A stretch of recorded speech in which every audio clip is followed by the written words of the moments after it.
তৃতীয়তম দিন আজকের অনুষ্ঠান প্রেজেন্টেশন। আমাদের সকলকে একটা করে টপিক দেওয়া হয়েছে। তো আমার বিষয় হলো নাট্য সাহিত্যের উৎপত্তি এবং অর্থাৎ নাট্যোৎপত্তির বিভিন্ন মতাবলী।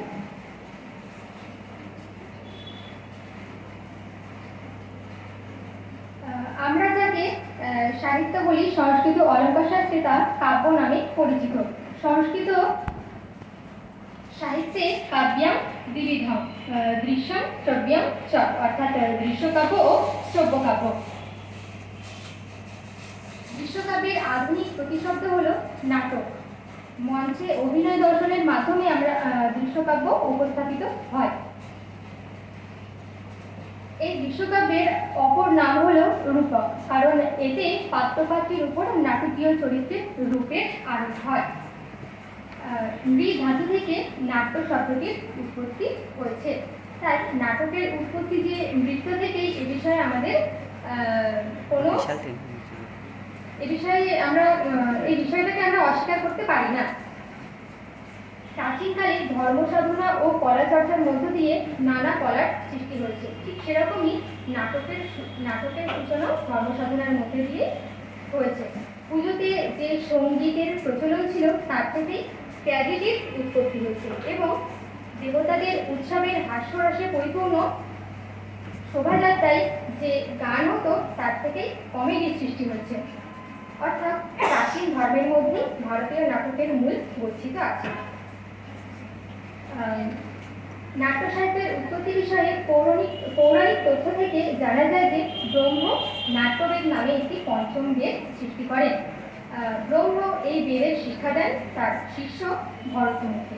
ভরতমুনি নাট্যবেদকে জগতে পরিচয় করান।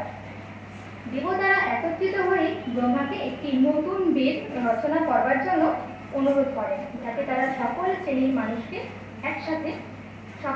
মানুষের চোখ ও কানকে আনন্দ দান করতে পারে বা আনন্দ দিতে পারে। সেখানে ব্রহ্মা ঋগ্বেদ থেকে আবৃত্তি, সামবেদ থেকে সঙ্গীত, যজুর্বেদ থেকে উপস্থাপনা বা অঙ্গভঙ্গি এবং ইঙ্গিতের উপাদান গ্রহণ করেন।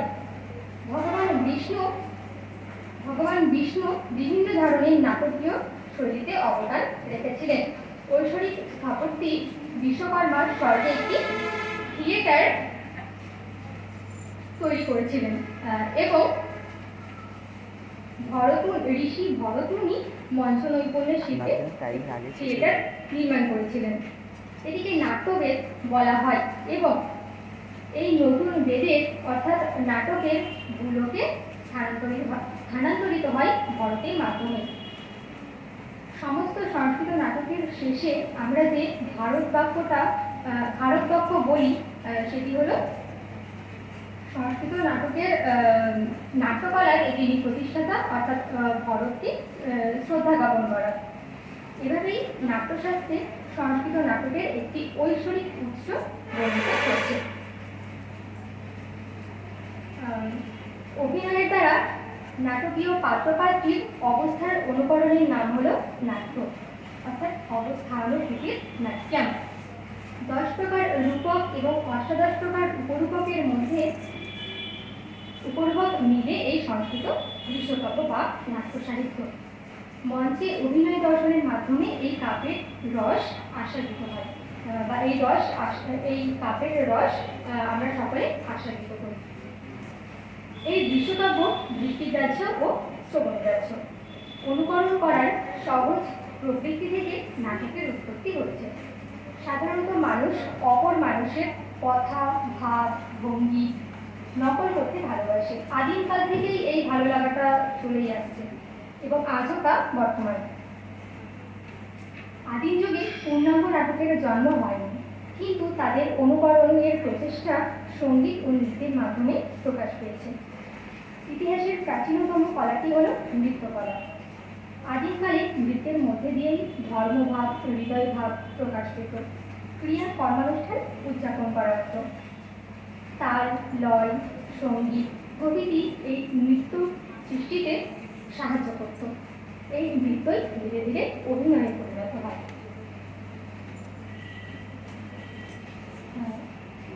বিষয়গত তথ্যের দিক থেকে দেখতে গেলে ভারতীয় নাটকের ইতিহাস আলোচনা করতে গেলে বৈদিক সময়কালটা অত্যন্ত গুরুত্বপূর্ণ। বেদের অনেক স্তোত্র নাটকের কথোপকথনের আকারে রচিত হয়েছে। এই সমস্ত স্তোত্রগুলি নৃত্য ও গীতের সমন্বয়ে নাটকের আকার ধারণ করেছে বলে অনেকের অনুমান। বৈদিক যুগের অন্তের পর রামায়ণ ও মহাভারতের অনেক স্থানে নাটকের উল্লেখ রয়েছে। তার থেকে বোঝা যায় সেই সময়েও নাটকের প্রচলন ছিল। রামায়ণে রামের দুই পুত্র লব ও কুশ এই নামের মধ্যে থেকেই বোঝা যায় যে নাটকের ভূমিকা বোঝাবার জন্য কুশীলব কথাটির প্রচলন হয়েছিল সেকালে।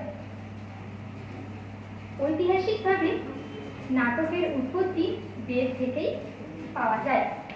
সংলাপ কথোপকথন নাটকের একটি বিশিষ্ট অংশ, যেটি ঋগ্বেদ থেকে পাওয়া যায়।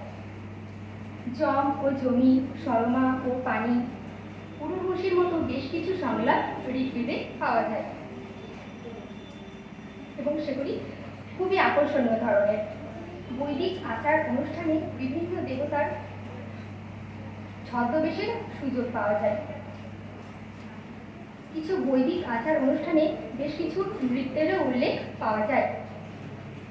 বিভিন্ন যজ্ঞের অনুষ্ঠানের সময় ভাবগুলির প্রতিনিধিত্বের ভাবভঙ্গি রয়েছে, তাই বৈদিক যুগে নাট্যশিল্পের প্রায় সব উপাদানই পাওয়া যেত, কিন্তু সেগুলিকে নাটক হিসেবে কোনো সাহিত্যিক রূপ দেওয়া হয়নি, যদিও বৈদিক ত্যাগগুলিকে নিজের ভাষায় একটি নাটক বলা যেতেই পারে। মহাকাব্য রামায়ণ এবং মহাভারত সংস্কৃত নাটকের আগে হওয়া উচিত ছিল, কারণ এগুলিতে নাটকের কোনো উল্লেখ নেই, তবুও নাট্য এবং নাটক শব্দটি প্রায়শই উঠে আসে আলোচনায়।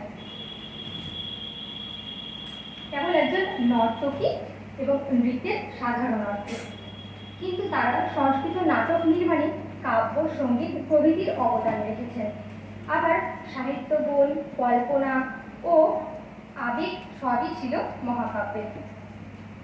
এভাবেই মহাকাব্যগুলিতে নাটকীয় শিল্পের সমস্ত উপাদান উপস্থিত হয় এবং তারা প্রধানত সংস্কৃত নাটকের সৃষ্টির জন্য একটি পথ তৈরি করে। সাহিত্য শিল্প হিসেবে নাটকের প্রথম নির্ভরযোগ্য উল্লেখ পাওয়া যায় খ্রিস্টপূর্ব 2 শতকে মহাভাষায়। মহাভাষায় উল্লেখিত কংসবধ, বালিবান্ধা নাটকগুলি মহাকাব্য থেকে তাদের প্লট নিয়ে এসেছে।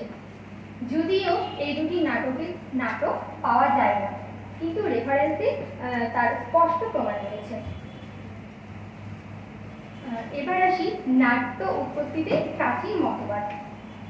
বেদ থেকে মহামুনি ভরত প্রণীত নাট্যশাস্ত্র নাট্যকলার প্রাচীনতম প্রামাণ্য গ্রন্থ। এই নাট্যশাস্ত্রে উল্লিখিত নাট্যোৎপত্তি বিষয়ক মতবাদ রয়েছে এবং সেটি সর্বাপেক্ষা প্রাচীন মতবাদ। ভরতের মধ্যে ভগবান ব্রহ্মা ললিত কলারূপে নাট্য সৃষ্টি করেন। এবং ভগবতা সৃষ্ট ব্রহ্মণা ললিতাত্মকম।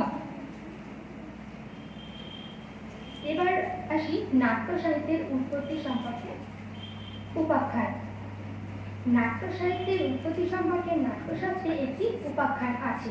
শূদ্র এবং স্ত্রীলোকের বেদ পাঠে অধিকার ছিল না। দেবতা ও মহর্ষি সংঘর্ষের অনুরোধে লোকপিতামহ ব্রহ্মা ত্রেতা যুগে জনসাধারণের মনোরঞ্জনের জন্য সার্বজনীন পঞ্চম বেদরূপে নাট্যবেদ সৃষ্টি করেন।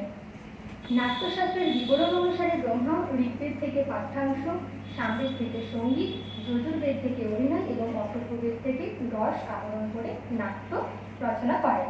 তাই বলা হয়েছে জগ্রাহ পাঠ ঋগ্বেদাৎ সামগ্র্য গীতমেব চ যজুর্বেদাৎ অভিনয়াৎ রসানার্থ অনাদপি। এবার আসি ঋগ্বেদের সংবাদ সূত্র থেকে নাট্য সাহিত্যের উৎপত্তি। অনেকের মধ্যে ঋগ্বেদের সংবাদ সূত্র থেকে নাট্য সাহিত্যের উৎপত্তি হয়েছে।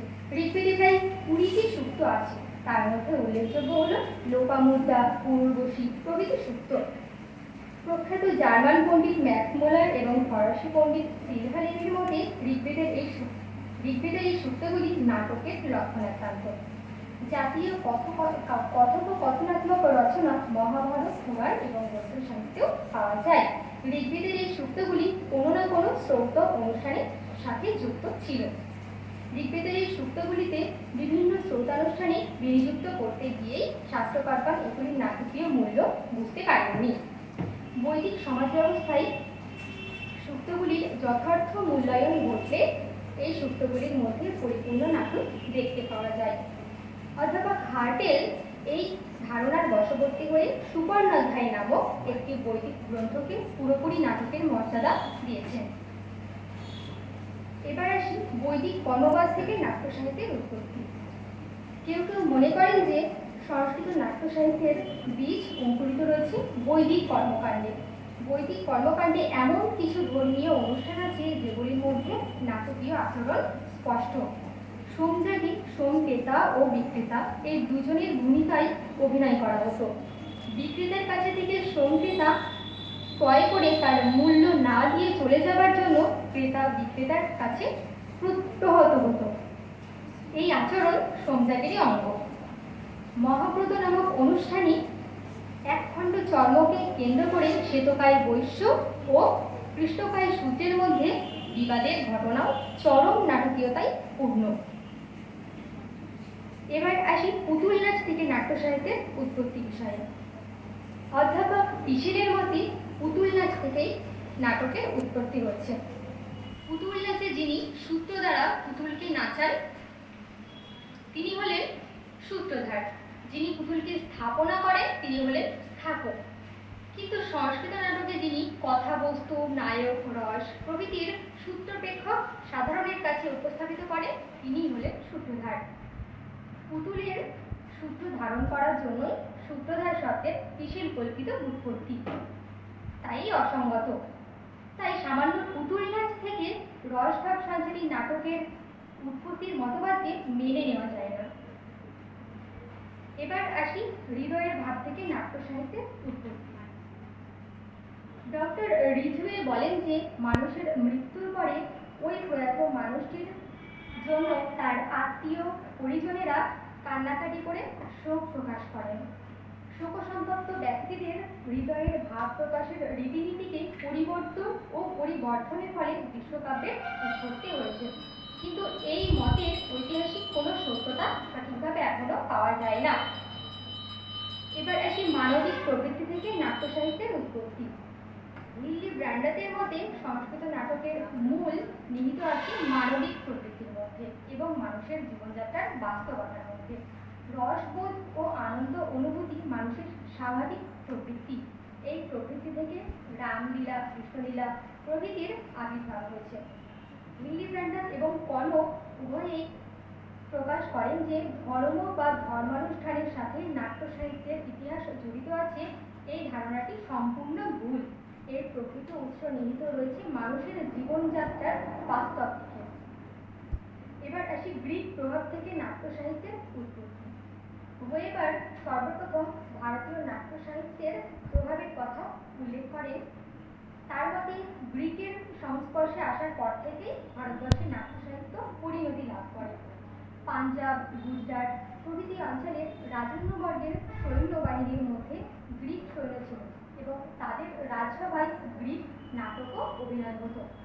এভাবে ভারতীয় নাট্য সাহিত্য ধীরে ধীরে গ্রিকের প্রভাব সংক্রমিত হয়। তো আমি আমার আলোচনার একদম শেষ পর্বে নাট্য সাহিত্যের মূল্যায়ন।